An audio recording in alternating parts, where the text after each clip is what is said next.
ada nggak sih pesan dari Kak Mario sendiri buat anak-anak muda yang baru mau mulai gitu kan? Ada Hah. pesan-pesannya nggak? Nah, kalau untuk pesan-pesannya sih, yang adik-adik atau kakak-kakak yang mau latihan karate, pesannya kalau sudah satu kali nyemplung, Mm-mm. ya sudah nyemplung.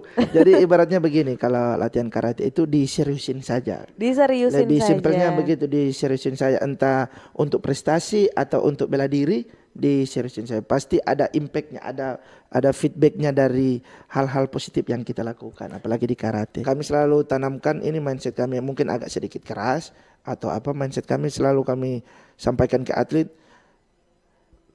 jangan cari menang, tapi bagaimana caranya tidak kalah. Oh, oke. Iya tak? Harus menang Harus berarti. menang. Jadi, tapi kan cara penyampaiannya ketika misalnya contoh kajian, harus begini, harus begini, harus begini, pasti kan mumet otak. Iya betul. Ya tahu. Tapi jangan sampai bikin salah ya. Jangan Oke.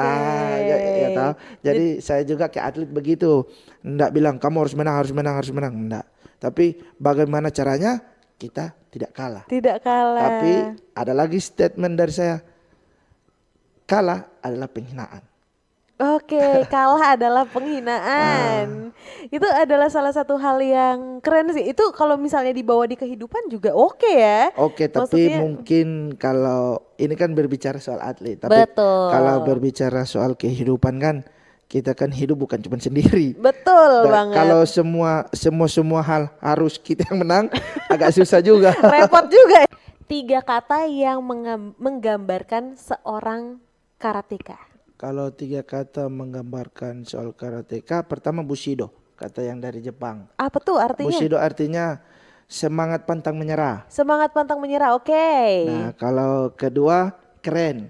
Bushido keren. Keren, ya kan Keren. tadi-tadi kan bilang Heeh. karate keren ya, karate keren. Mm-mm. Terus yang kata ketiga mungkin ada dua kata, bermental baja.